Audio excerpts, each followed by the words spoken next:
All right. Uh, hola. Uh, hola, Miguel. Hola, hola. We have the honor to have Miguel Alemany. We are bringing this presentation for the benefit of all the CHIP students and professionals. In addition to our Leidos HoLA ERG members, uh, we will start having Miguel introducing himself, and then Angel and myself will ask Miguel questions reference to SHPE, reference to the current state of Hispanos, and what the benefits of ERGs.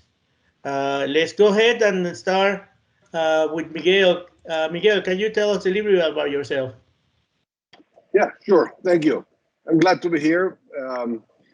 Just as I said earlier, our previous CEO loved slides. She would have had a 90 PowerPoint slides, 90 slide PowerPoint for a 10-minute meeting. So I'm exactly the opposite. I don't do slides. So I'm gonna just talk. And I'd also like to make it a conversation. So as I talk, if you have a question or disagree with me, because we're gonna touch some points that are subject to interpretation. So if you disagree with me, please let me know, and we'll talk further. Um, I'm born and raised in Puerto Rico. I'm a chemical engineer, graduated from the University of Puerto Rico in Mayagüez. I've been working all my life. By the time I started at my P&G, was my career, I'd had 42 jobs, and I have done everything from selling shoes via catalog to painting houses. Every single thing. I mean, I'm puzzled by today's world where we had 10 million job openings and people are unemployed because they don't deem the job to be good enough for them. When I grew up, you got whatever you could. You know, I had a job as a physics instructor. At the same time, I was in the ROTC. At the same time, I had 18 credit hours in a semester. So we did what we had to do. I retired from P&G after 40 years. I did a career in the paper division mostly, although I worked in every single area of P&G, mostly paper division.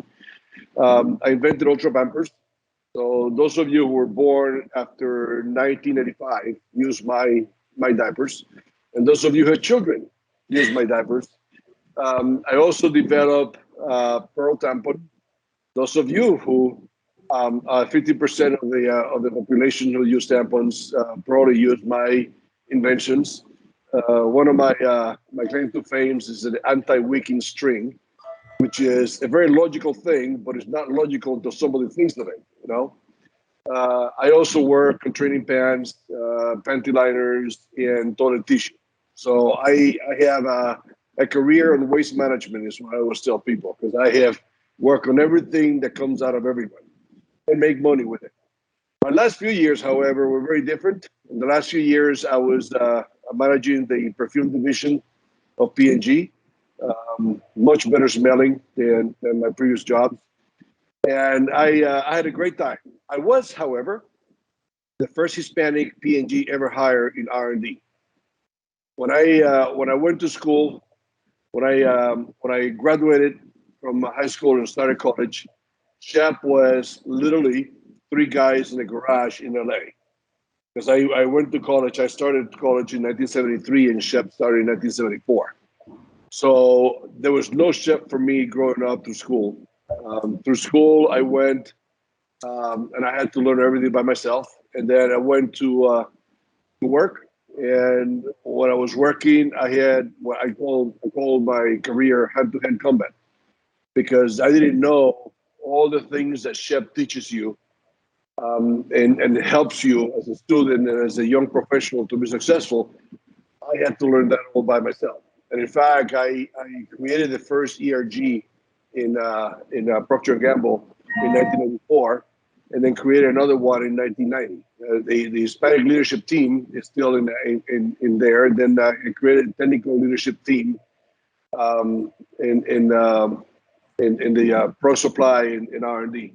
And That is, by the way, why I am so attached to SHPE, because I don't want people to go through the growing pains I went through and look at the issues I went through. And I'll give you a quick summary of my career in P&G.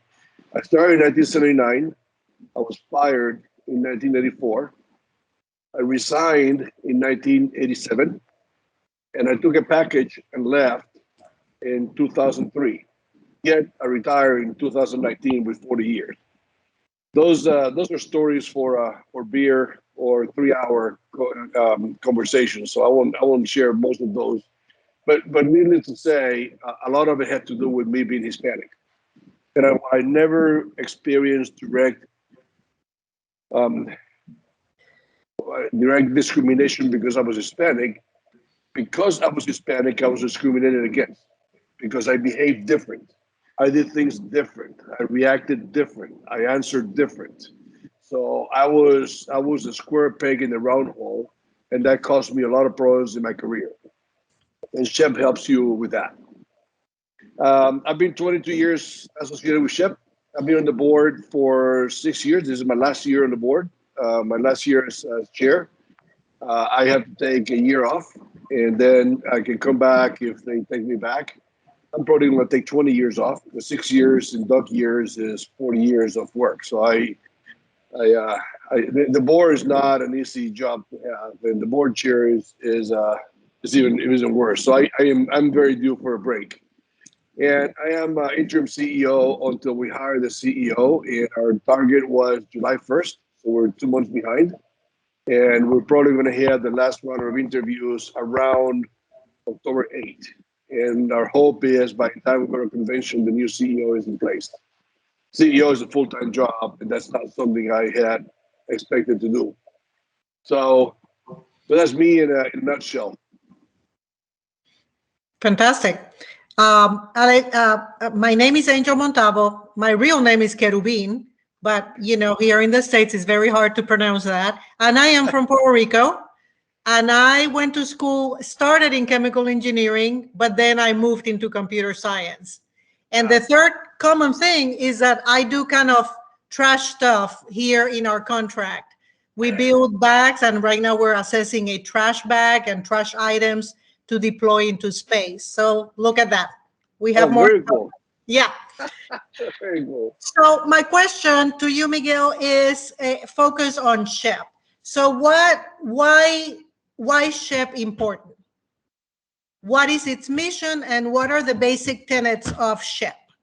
All right. So let me just talk the mission first. And the mission is it's on the website. Mission or vision, and our values are on the website. But our mission is very simple, and I'll have here: SHPE changes lives by empowering the Hispanic community to realize its fullest potential and to impact the world through STEM awareness, access, support, and development. Now, let me say that in plain English. In plain English, we seek out kids in high school, late high school, and early college, share with them the excitement of STEM, why science is exciting, because a lot of people think science is boring. And in fact, in this country, there is a big movement that it's not cool to look smart, which is the stupidest thing I've ever heard in my life. But it is true. And kids don't want to appear to be smart. Well, we show kids how exciting science can be. We convince them to go study STEM. Then we support them while they're in college, either through financial or family support. Our school chapters are like families that these kids have. They can go and look for support. From counselors to activities, we support them. And as I said before, support them financially and make sure they graduate. And when they graduate, we help them find a job. I think you guys are going to ask me about the conference later on, but we place, on average, 3,000 persons into the industry of Canadian science every year. 3,000. And those 3,000 lives that we have changed forever. And those lives are going to touch thousands of lives that are going to change forever, all as a result of the work we do from college and getting them into work. So we exist to convince Hispanics to study STEM, help and support them while they're studying, and then help them find a job. We can't find them jobs They have to find the jobs, but we help them. We bring the companies, we bring the tools, we train them on interviewing, we help them how to do it, but they still have to do it. I mean, it's like an ERG cannot promote you. An ERG can put you in front of management who will find if you're good, and then management can promote you. So we do the same thing. We put these kids in front of companies and show them, the potential they have, and then it's up to the student and the company to decide if they're a good fit and get a job. So that's why we and it's very important because I always tell people in about 50 years we're going to have about, I don't know, 50 million general managers in the U.S. with nothing to manage. Because if we don't get kids to study STEM, there are not going to be new technologies, new inventions, new products. And engineering is one of the most critical fields. And we do all fields, but general critical fields. I always tell people, doctors cure people, but engineers build the machines doctors use to do that. Pilots fly people, but engineers build the planes that pilots use to fly, and on and on and on. So STEM is the energy, is the engine of growth for our society. And we need to forget about Hispanics. We need to get any kid to study STEM. And within that group, Hispanics are severely underrepresented, of course, and that's our focus for Hispanics. However, any kid who applies for a scholarship, if they have the criteria, whether they're Hispanic or Swahili, we don't care. We'll give them the scholarship. So our focus is Hispanic, and 99.9% of our scholarships go to Hispanics. So that's why SHPE is critical. SHPE is attempting to keep our engine of growth in place and attempting to make sure the Hispanics get a fair share of this area. Okay. So then what is your, we have our chapter, and we promote kids for STEM and really to go to college. Like you said, let's get them prepared. So we have done a little bit of the exercises to help them with resumes, and we have had talks with them. What are the other tools that we're missing? Because I feel like there is still something else to be done, and I don't know what that is. So I'm going to. We're missing quite a few things, to be honest. And I'm going to talk about my goals as a chair. Okay. And in there, I'm going to talk about the transformation that we've done for SHPE. And one of the things I'm going to talk about is what we're doing in Washington, D.C., which is going to bring us even more tools. But to put it simply, we were too small and too unknown to have a significant impact. In the last 6 years, we have corrected that, and we're getting significant impact now. And we have discovered tools are critical. For example, parents are a big tool.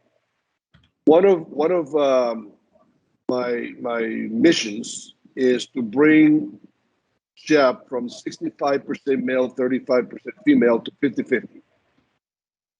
People tell me that's not possible because only boys go to science, girls don't go to science. I think that's baloney. And in fact, I tell University of Puerto Rico, when you take out civil engineering, it's 60% female, 40% male, particularly mechanical engineering. Now, when you add civil engineering, which is 85% male, it looks 65 male, 35 female, because civil engineering is big. But if University of Puerto Rico take out civil engineering, can't do it. Anybody can do it. So we have to figure out how to get more women to study STEM. More girls to study STEM, not just the boys, but the girls too. And one of the things that we found is the critical part to make this happen is the parents. And I'll give you an example. And this sounds terrible, but bear with me because it's a real example. We were doing Noche de Ciencias in LA. Don't remember what school. This is 6 or 7 years ago. And this third year girl comes to me talking, and she says she's fascinated by chemical engineering, and she would love to study chemical engineering. I said, "Oh my God, I'm a chemical engineer. Let me tell you how fun this is." And we're talking, and then she says, "Oh, this is great. I wish I could be a chemical engineer. I'm going to be a nurse." I said, well, why are you going to be a nurse? Why you not become a chemical engineer? Oh, my dad won't let me. My dad said it has to be a nurse. And I said, but why would you decide? Well, he just told me. So she left, and I kind of pushed my way amongst the parents until I started talking to her parents. And long story short, because we talked for an hour, the dad basically said, I want my daughter to marry. I want to have a lot of grandchildren. Men can't stand smart women. If she goes to engineering, she's going to be a single for the rest of her life. I need her to study nursing, so men are not threatened and marry her. It was. I mean, this is 2015. Yeah. This is not It snapped you 1940. on your face.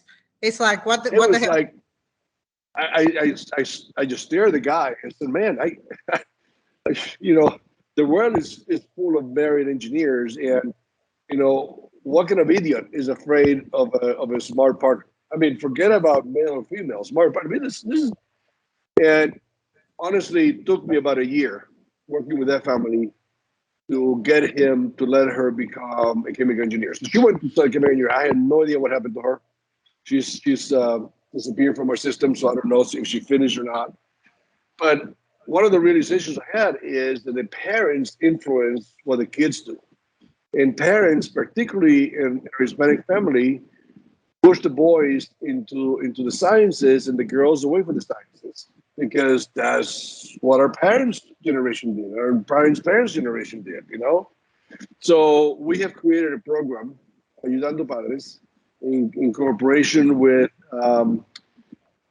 Raytheon, where we actually have and I hope Sarah is online and correct me if it's not Raytheon, because we have so many programs I get it wrong. So to help parents, to help parents understand the needs of students, particularly first generation college students going to study engineering and sciences, and give them the tools to help them do that.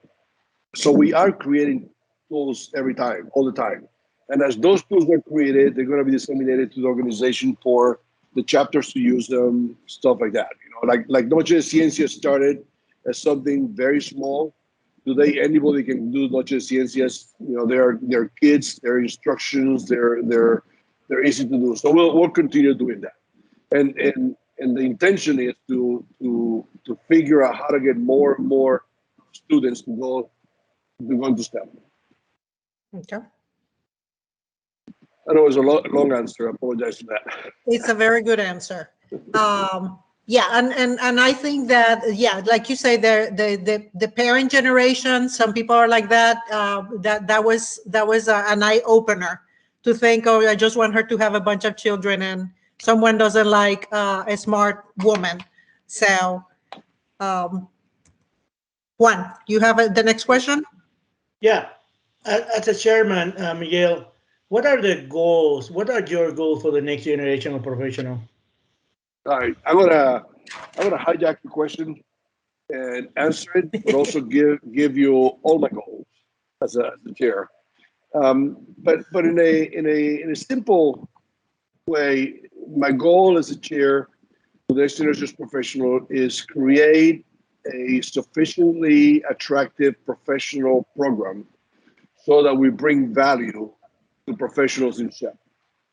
We have not brought a whole lot of value over the years for several reasons. Number one is we don't understand the needs of professionals well. And this year, for the first time ever, we have professionals doing understanding research of needs. In the past, we had Michael Gutierrez goes and talks to 15 people, or somebody else does a survey monkey with 200 people. Now this time we have professionals whose livelihood is to do human research, behavior research, consumer research, to research what are the needs of professionals to see if we can create a program to meet that.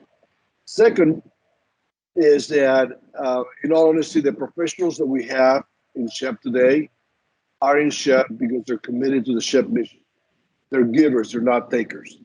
I mean, they do take because everybody grows when they get with SHPE. But the reason they're here is to help the next generation the same way SHPE helped them. I think this is great, but I would also like to help the professionals develop their professional careers.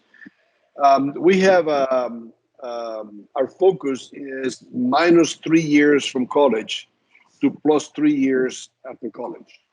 And people ask why that is. And the reason is because that is the area where we can do well with our staff. This is the things that are ours, that we excel at, that nobody beats us. We're better than anybody else. We're better than our sister organizations in that particular area.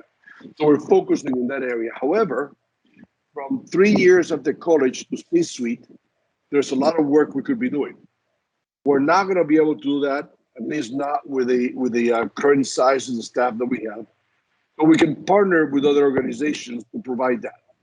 So, long story short, we're going to create a professional program beyond 3 years that will bring significant value to professionals based on real professional needs and partnering with other organizations who have the skill sets we don't have, so that we deliver what the professional organization needs.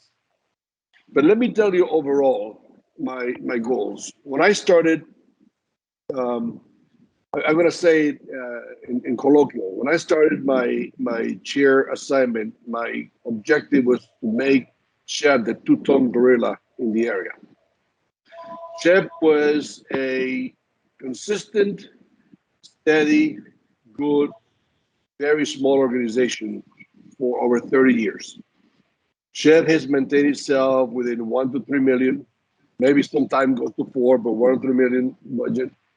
3,000 members, sometimes goes to 4 or 5, sometimes goes to 1,500s. In fact, 7 or 8 years ago, Shep was bankrupt and we had to cut staffing in half and almost didn't make it. And when I came in, I look at our mission, and one of the things that hit me is this is one of the most important missions we have in the nation.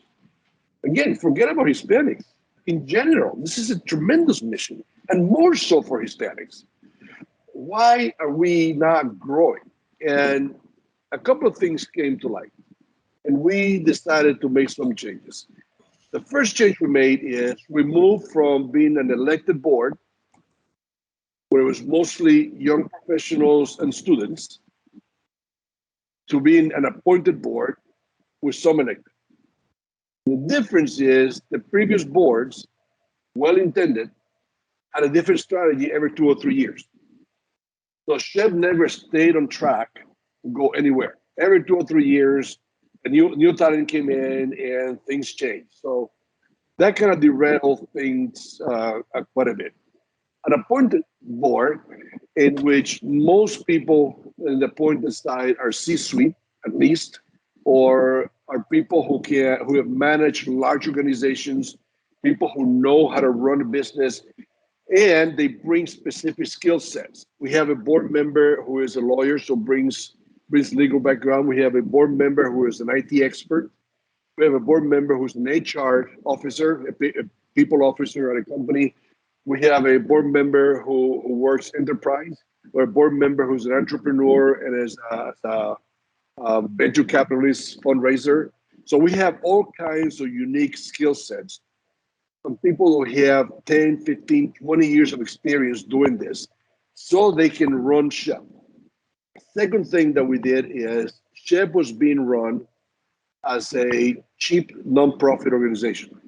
So as many volunteers as we could, and avoid spending a penny if you didn't have to spend a penny. Good news with that is Shep did not have many expenses. Bad news is Shep did not have many income, because in the industry, it takes money to make money. That is a fact. So we switch from volunteer organization to professional organizations. We have a CEO, a COO, we have a set of directors, and all these people are professionals whose jobs are to do this. They're not the volunteer who's going to, bless their heart, the volunteers kept us alive, so nothing wrong with the volunteers. But volunteers have a real life, and they have a real job. They can't be and Shep 8 hours a day for 5 days a week. They just can't. It's impossible. So these people are professionals, they're running, and we're investing in trying to get the right set of people. We're investing in trying to get the right CEO, investing in trying to get the right person for or foundation for philanthropy. As a result, today SHPE is 15,000 members and growing, and our budget this year is 11.1, and we think we're going to be at 12.5 next year. We're literally growing almost double digit year on year. Now we had a pandemic that was hit by a 2x4 in the face kind of thing, and to the credit of our amazing staff, we came out of the pandemic stronger than we went in. At the beginning in March, it looked like it was going to be touch and go. Half of the IPC was missing in action because they were trying to figure out what they were doing, much less what they were doing with SHPE. Our money went down tremendously. We didn't know if we were going to have money to pay the payroll for the year. I mean, it was touch and go for a while, and our staff just turned around on a dime and created the virtual events that we had, a virtual conference, and our IPC came back. And our conference, by the way, if I remember correctly, is the only one had no problems. We had an amazing conference, and our IPC said we're now the standard by which everybody measures conferences, and it was testament to this staff that we have. And as a result, we came out financially strong out of the pandemic, and we came out on a significant growth record. In fact, I challenged the organization to try to reach $10 million for this year's budget, and they reached 11.1, which technically they missed the target. So they missed the target technically, but in a good way. Mm. So we have changed, and SHPE is now a profit and loss company. Well, SHPE is a company incorporated in the state of California. It happens to be nonprofit, but we run it as a for-profit company, with 100% of the profits get invested back into the organization, into scholarships, into talent, into programs, into whatever. Because we don't have stockholders. Nobody takes a penny and takes from this. Final, I know I really hijacked your question. Final, my objective this year's are this one. Number one, hire and train the CEO. This is my last year. I leave in June 2022. I need to leave a CEO that is going to be running this thing very well and on track to where we want to go. I am integrating the RVPs into operations. We've had over the years massive communication issues between SHPE and the RVPs and vice versa, and it gets to at points in times it was just a pissing contest, and both sides talk to each other in terms of complaints.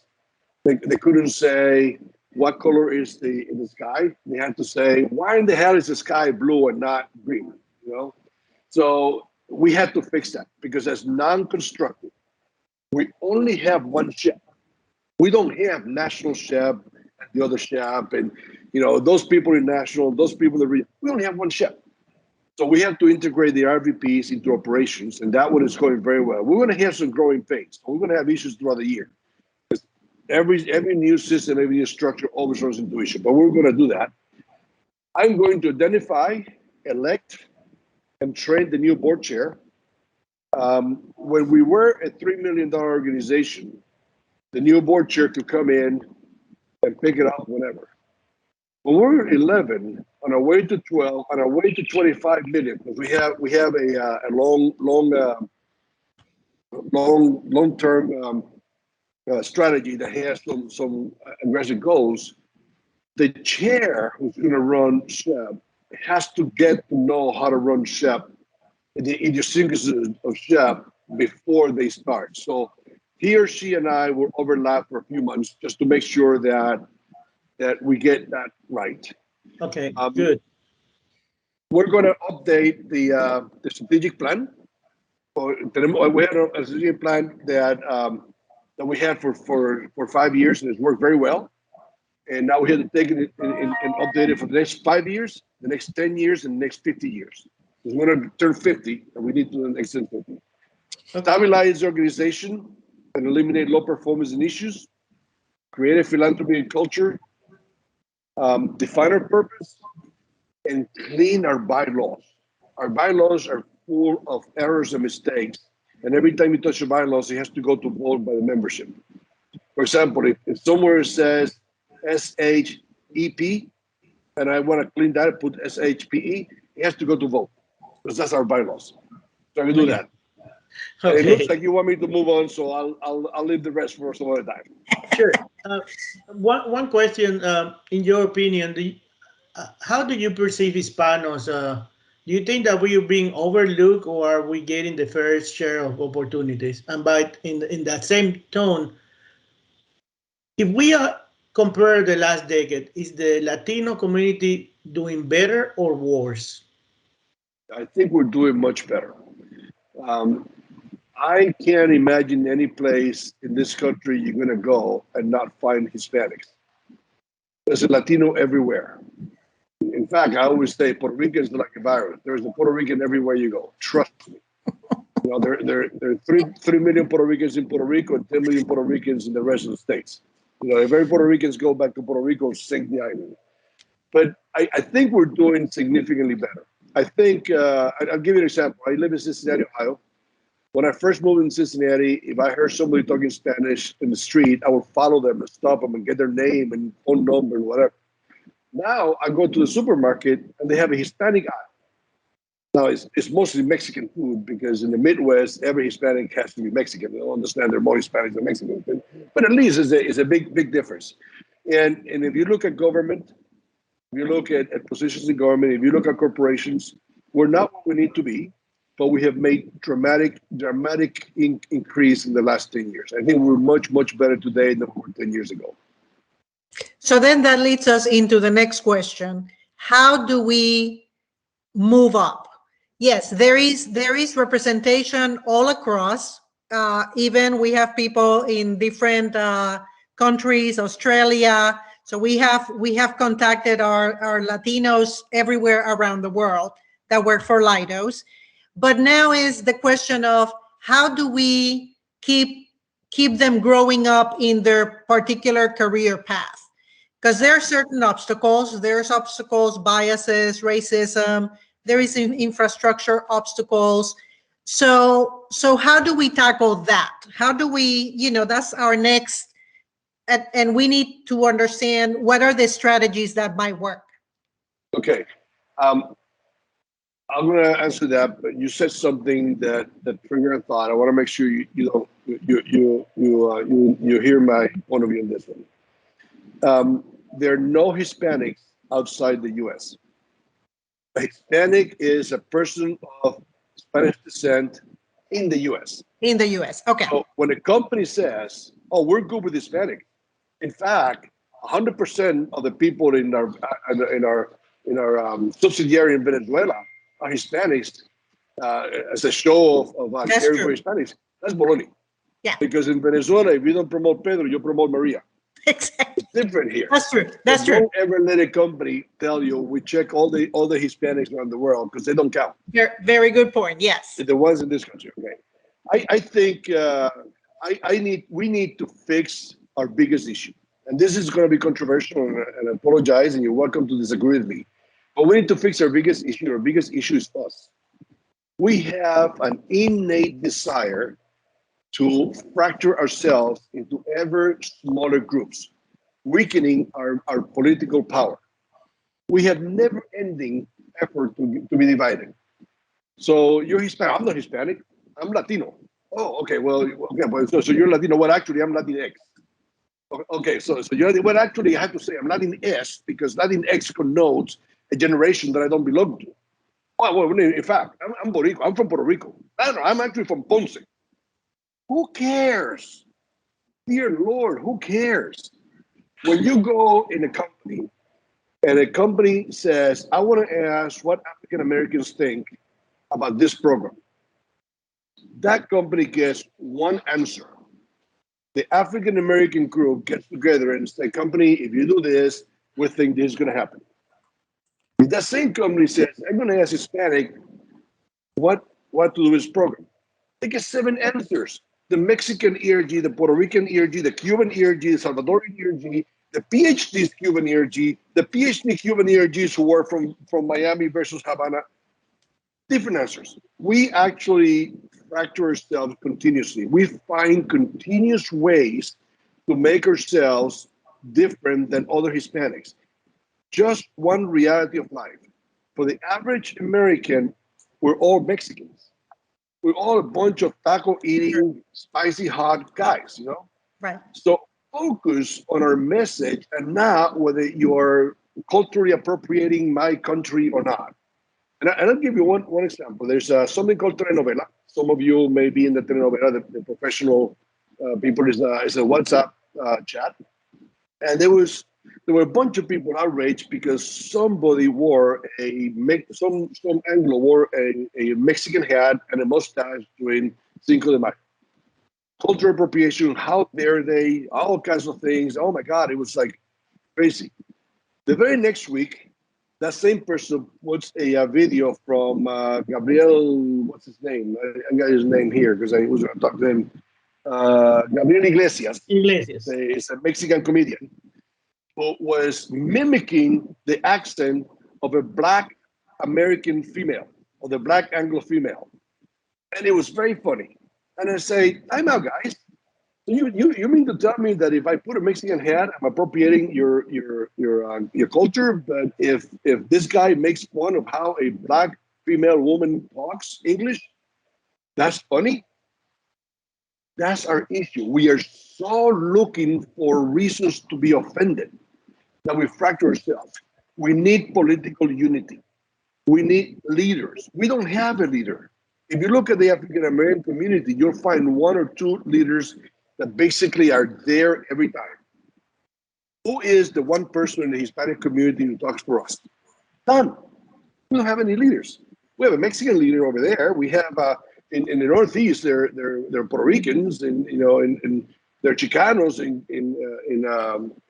Chicago and stuff like that. But we don't have a leader. We unfortunately have a very toxic political climate driven by anti-immigration people that actually make us all look like illegal immigrants. You know, if you speak Spanish, you're dubious.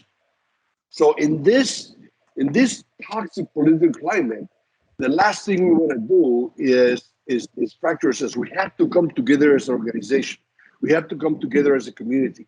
We have to have a significant political power, and then demand that our tribe, the Hispanic tribe, gets represented at every level.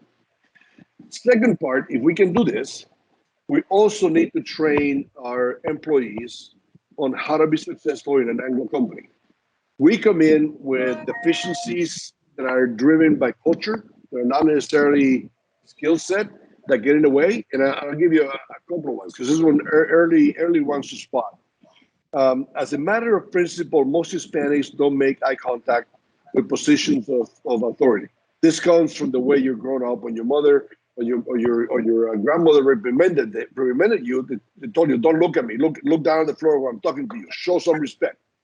So as a result, when we go on our first job and go to the boss, we don't stare the boss in the face. It's called desafío. It's called a challenge.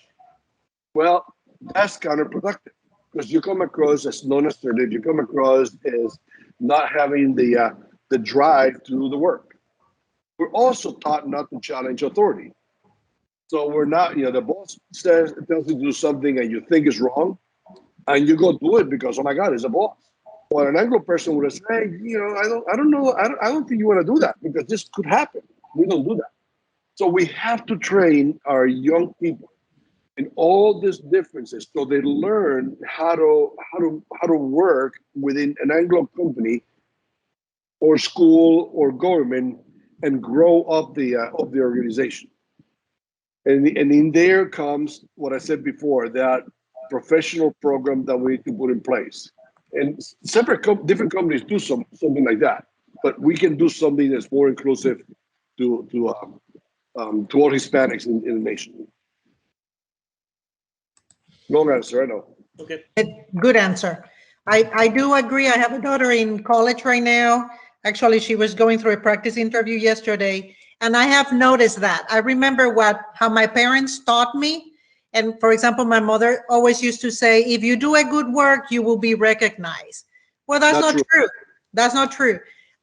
For once, managers are always very busy. So if you are not the squeaky wheel, they're not, and at that point it's not even intentional. It's just you're so busy you don't have the time to write the award or to say good job, let me recommend this person.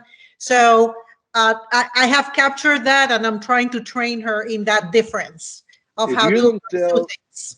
if you don't tell your management what you did, how would he or she know? Exactly. There is so much. Yeah. Right, right. And everything is relative too, right? Some people are very good at how they communicate their achievements, and some people are not. And so Right. it might be equally or better, but because you didn't communicate it properly, you don't get their right attention. And interesting in that respect, women, Asians, and Hispanics are the same. Yeah. Work hard, and rewards will come from heaven like manna. That's not going to happen. That's never going to happen. Now, do you have other recommendations, like in terms of how we can influence the infrastructure at our companies, right? I mean, many companies are into the boat of we're going to do diversity and inclusion, and we want to promote, but sometimes just because of the same reasons, while the program is there, there might be other obstacles that prevent them from really focusing and helping those groups. Are there any recommendations that you may share with us? I have one, mostly for managers, but it comes from tribal society. We're all a group of tribes. We're the Hispanic tribes, the Anglo tribe, the African American tribe, all tribes. It is human nature to always seek those who are like you, in whatever shape, gender or social class or race or education. We tend to seek those that are most familiar. So one of the rules that I had in P&G when I became a manager is I said to the people who work for me, anytime you're going to promote somebody to any job, I want you to bring me the 2 minority candidates you consider and reject them. I'm not going to overturn your decision. It's your decision. So this is not about checking, and sending back somebody else. This is about me understanding who did you consider for this job, right, and reject them. Within 2 years of starting that system, I had about 60% of the promotions were minorities. Because it's not that my managers were discriminating against minorities, women, Asians, African Americans. It's not that they were discriminating. It's that they never thought about that person. right. I have an opening in the next level, and there is Peter and Joe, who are just like me. I'm a black male, they're black male. And there's Mary, a white female. So I'm going to go check to see if Peter or Joe works. Oh my God, Joe works very well. I never checked Mary. But when you check Mary, you realize, my God, Mary's better. And I would say 90% of managers in this country are not bigots. They're not saying, "No, I'm not going to promote a woman. Are you crazy? I'm not going to promote a black person." They don't do that. It just doesn't occur to them to promote them because they're not the same. So every time I talk to companies, I always say, your managers should always ask for 2 candidates that they were checked and rejected. Because all it does is forces the manager to check minority candidates, and lots of probabilities. Sometimes the minority candidates are going to be better. It's plain statistics. It's human nature, basically. So you have to break that cycle. When you are more conscientious of that cycle. Right. When you force it, on the other hand, you do more damage than good. If you say Hispanics in the nation are 18%, so 18% of my managers are going to be Hispanic, only like 16%, so let's promote Joe or Jose. Well, Jose's not ready. Then we promote Jose and he fails. That gives an image that, see, well, the Hispanics are not particularly good for this job. Right. So never play the numbers game. You need to do the numbers to make sure you're doing good. But the numbers is not the objective. Right. That's something that we need to keep in mind. Okay. That's very good advice. Okay. Juan, are you going with the next one? Yeah. We talk about CHEP, we talk about Hispanos. In your opinion, what is the future of Hispanos in STEM? And what is the best way to get involved on to help the Hispanic community? So I want the Hispanic system to be represented as they are in the population. You know, we have something called fair representation. For example, Hispanics are 18% today. However, in chemical engineering, that only 6%, is unreasonable to demand 18% chemical engineers in the workforce because only 6% are going to chemical engineering. So my desire is to bring Hispanics into STEM to the same degree that they represent the population, so that we can have, if the population is 18% of people in STEM are Hispanics. In fact, if you want to get 18%, you need to target for 25 or 30. So that's the objective. Hispanics have had significant contributions to STEM, from Elio Morillo, who you guys had the other day in the Mars program, Yeah. to Ellen Ochoa, to all kinds. I mean, this is the other thing. I always tell people, remember that Hispanics are far more represented than you know, because a lot of people don't know who's Hispanic and who's not. And not every Hispanic speaks Spanish. In fact, 30% of Hispanics in this country don't know Spanish. So if their name is not Jose Rodriguez, and they don't speak like this, how do you know they're Hispanics?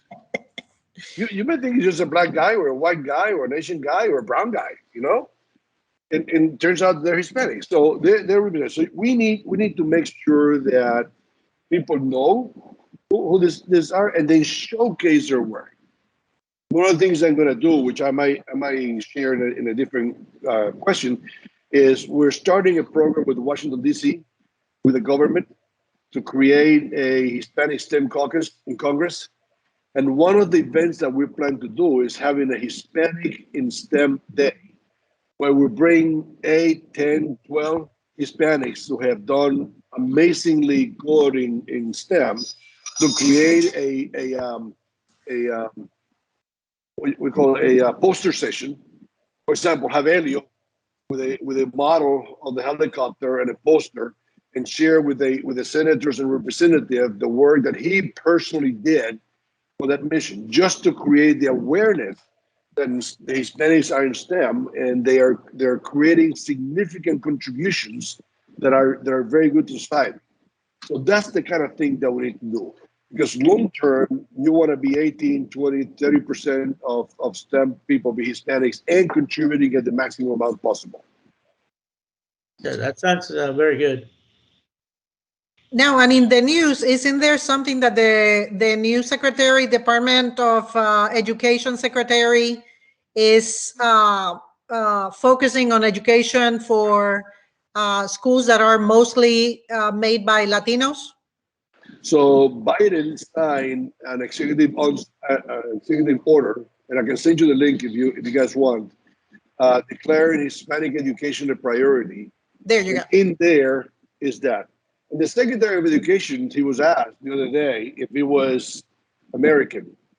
And he says, I am American as apple pie and arroz con habichuelas. Because he's from Puerto Rico. Oops. There you go. Miguel, tell us a little bit about the CHEP conference, and when it's gonna be, and ¿Te puede llevar el carro si quieres? Ok. Pues yo me llevo el carro. No sé. ¿Por qué?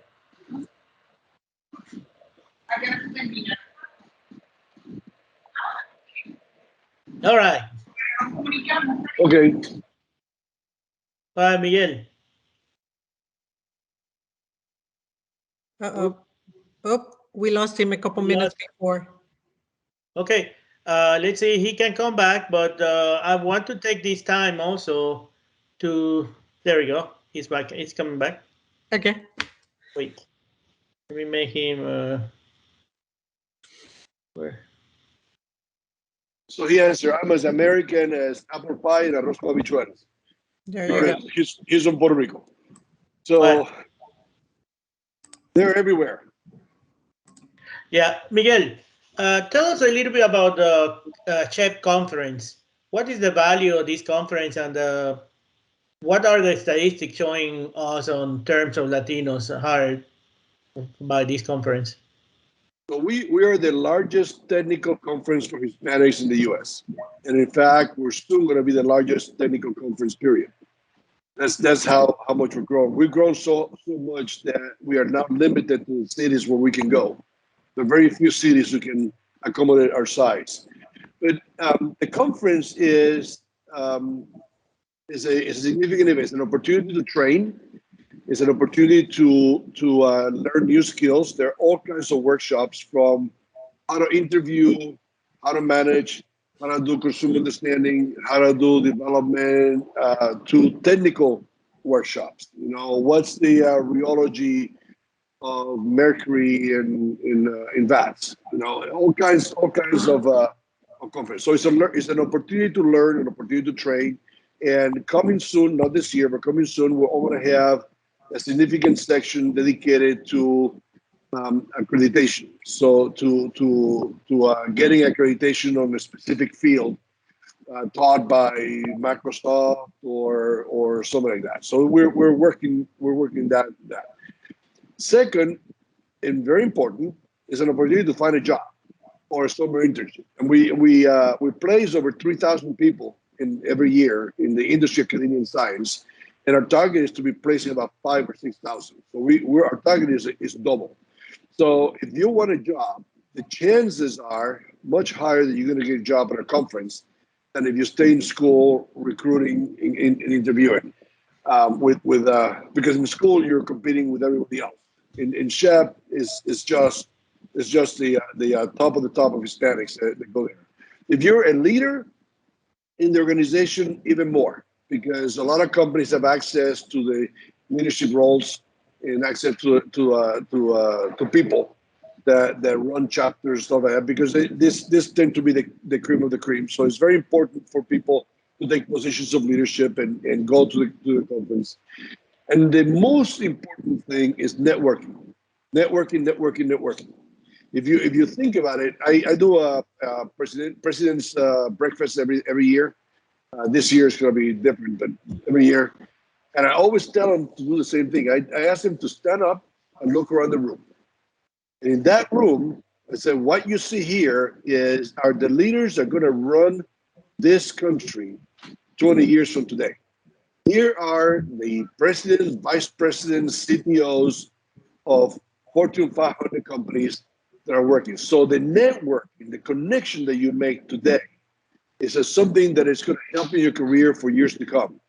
You work for Boeing and you want to connect something in Stryker, and you remember that the vice president of this or other Stryker is your buddy from the conference in Orlando, and you call him up and you talk and you create that connection. So we provide that networking in ways not possible otherwise. Because just think about it: it's 50 states, how many universities? What are the chances that you're in UCLA, you're gonna get connected to someone in Berkeley? I mean, zilch. And we provide that. So it is really all about professional development and careers and jobs.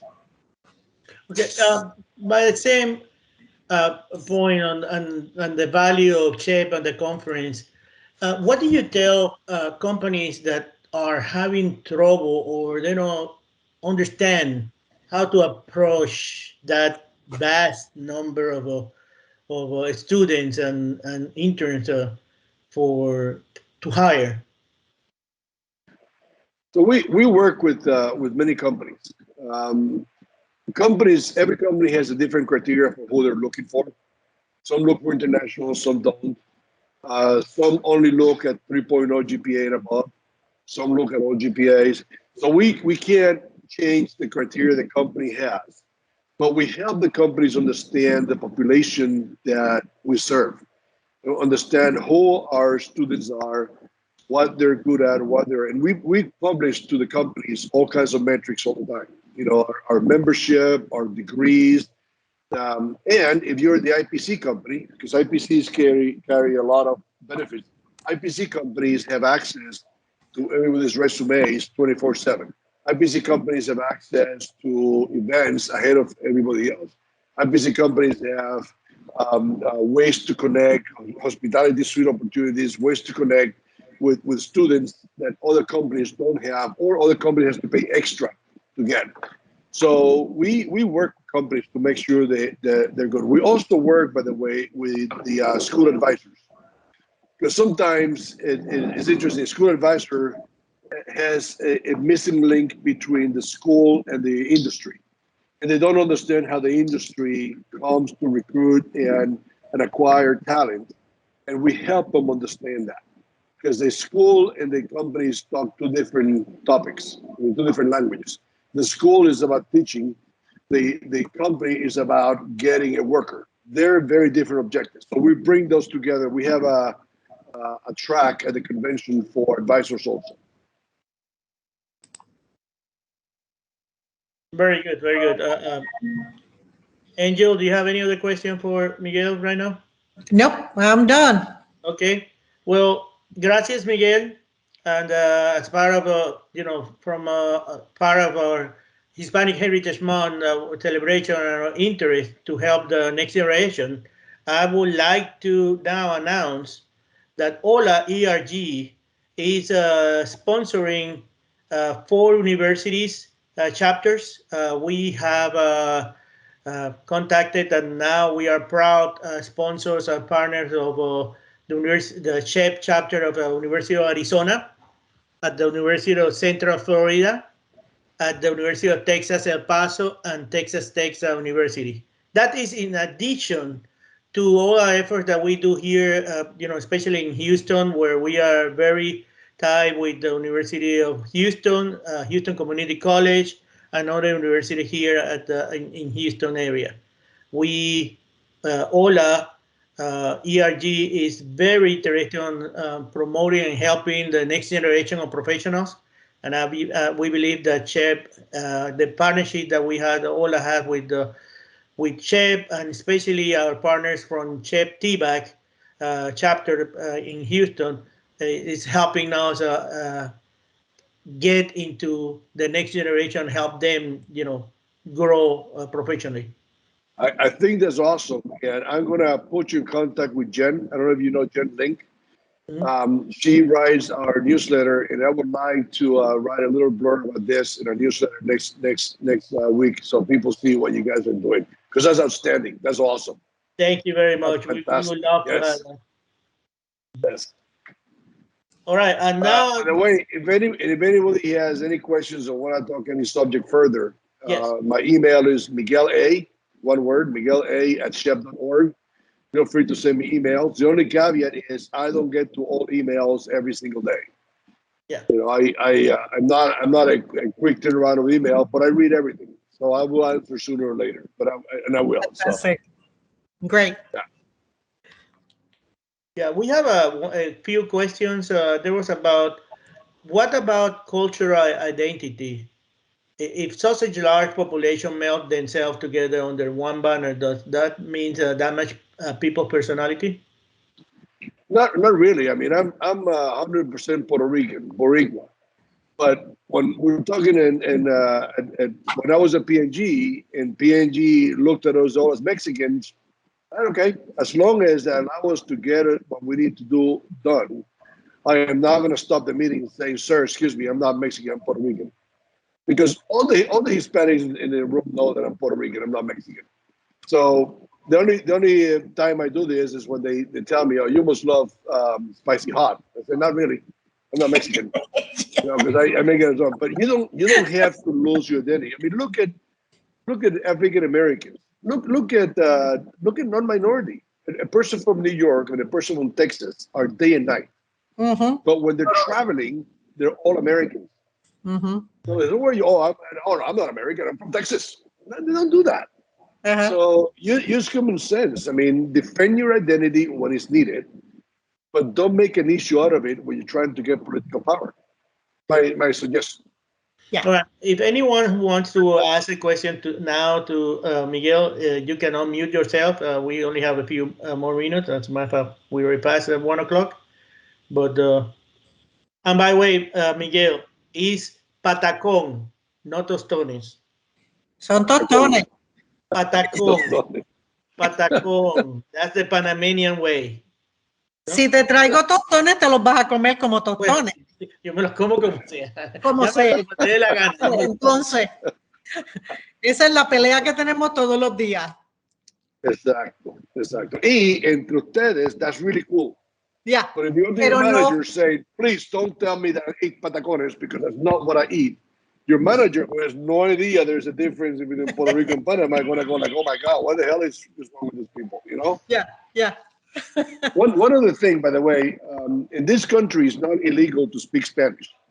Mhm. So anybody at work that tells you you're not allowed to speak Spanish here, that's not true.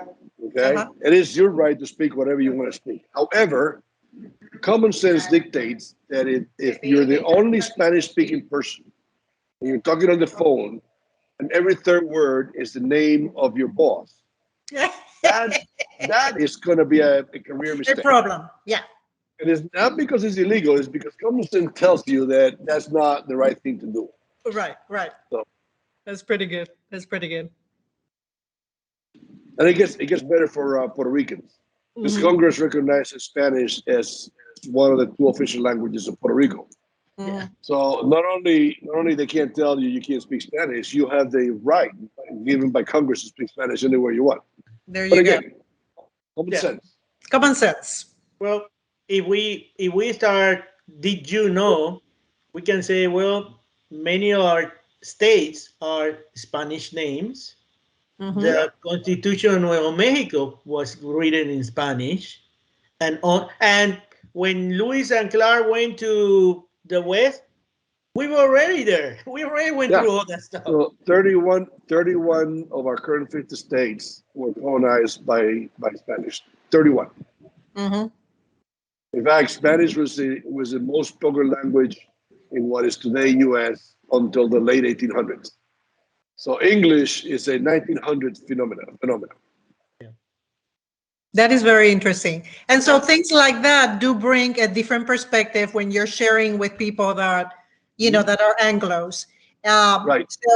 So, so that part of education, which we try to bring in during the Hispanic month, this, now that we're in COVID, it's not the same, but we have done like posters providing some of that information to make it interesting, right? So they see, oh, okay, I see where you're coming from. And that was a lot of fun and a lot of value. I'll give you two other tidbits that you could use. There's nothing more American than ketchup.